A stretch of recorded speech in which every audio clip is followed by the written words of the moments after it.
Le Figaro hors-série, l'Odyssée sur les traces d'Ulysse. À l'occasion du film de Christopher Nolan, embarqué pour un voyage légendaire. Entre tempêtes homériques, vengeance des dieux et ruse des hommes, Sylvain Tesson et nos experts vous guident au cœur de l'épopée la plus mythique de l'Antiquité. Le Figaro hors-série, l'Odyssée sur les traces d'Ulysse, en vente chez votre marchand de journaux. Les podcasts du Figaro. Une bouteille oubliée 3 heures dans un coffre de voiture en juillet, et voilà votre grand rouge changé en compote de pruneaux. Le vin tourne-t-il, comme le lait, ou certaines soirées en famille? La science a une réponse précise, et vous n'allez plus jamais regarder votre coffre de la même façon.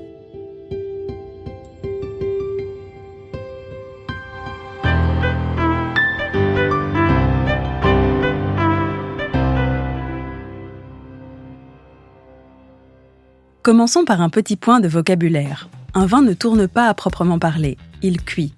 Le grand ennemi de l'été n'est pas une force giratoire, mais bel et bien la température.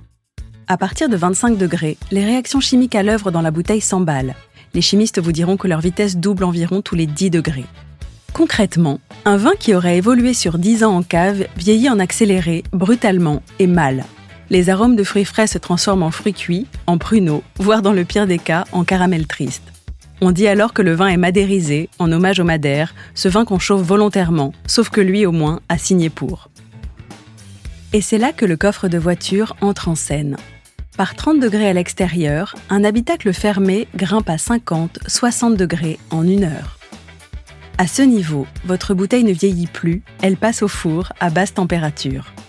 Le liquide se dilate, pousse le bouchon, parfois jusqu'à suinter.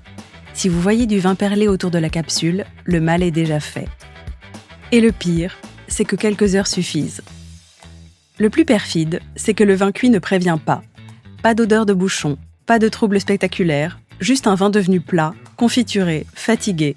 Autant de stigmates dont vous accuserez injustement le vigneron. Le deuxième ennemi de l'été, et on y pense moins, c'est la lumière. Les UV attaquent certaines molécules du vin et créent ce que l'on appelle joliment le goût de lumière, qui oscille entre des notes de chou et de laine mouillée. Les plus exposés, les blancs et les champagnes en bouteilles transparentes, qui peuvent être complètement sonnés en quelques heures de plein soleil. C'est d'ailleurs pour ça que le vert des bouteilles de garde est sombre et que le rosé en bouteille claire, posé en vitrine plein sud chez certains cavistes de bord de mer, mérite votre plus grande méfiance. Et je dis ça avec toute l'affection que vous me connaissez pour les cavistes balnéaires. Alors comment protéger son vin en vacances? 3 réflexes. D'abord dans la voiture. Les bouteilles voyagent dans l'habitacle climatisé, jamais dans le coffre, et si vous vous arrêtez déjeuner, elles descendent avec vous. Tout comme vos enfants ou votre épagnol breton, un vin ne reste pas dans une voiture garée en été, jamais, même juste 20 minutes. Ensuite, sur le lieu de vacances. Pas de cave? Cherchez l'endroit le plus frais et le plus sombre de la location, le fond d'un placard, sous un lit côté nord, et fuyez la cuisine, ce sauna qu'on ne soupçonne pas. Le réfrigérateur peut dépanner quelques jours, même pour un rouge. Un vin trop frais se réchauffe dans le verre, un vin cuit ne ressuscite jamais. Enfin, si vous rapportez des bouteilles d'un domaine, achetez-les en fin de séjour et pas au début, ou demandez à vous les faire expédier, histoire de leur épargner 2 semaines de tournée des plages. À ce stade, je vous propose donc de retenir 3 choses. Premièrement, le vin ne craint pas l'été, il craint la chaleur. Au-delà de 25 degrés, il vieillit en accéléré et au-delà de 40, il cuit. Deuxièmement, la lumière directe est l'ennemie silencieuse, surtout des bouteilles claires. Et troisièmement, en cas de doute, le réfrigérateur est toujours un moindre mal. On n'a jamais tué un vin en le servant trop frais, on en a tué beaucoup en les laissant dans l'auto. Car au fond, le vin est un être vivant comme vous et moi. Ce qui l'abîme, ce n'est pas le voyage, c'est la manière dont on le traite en chemin.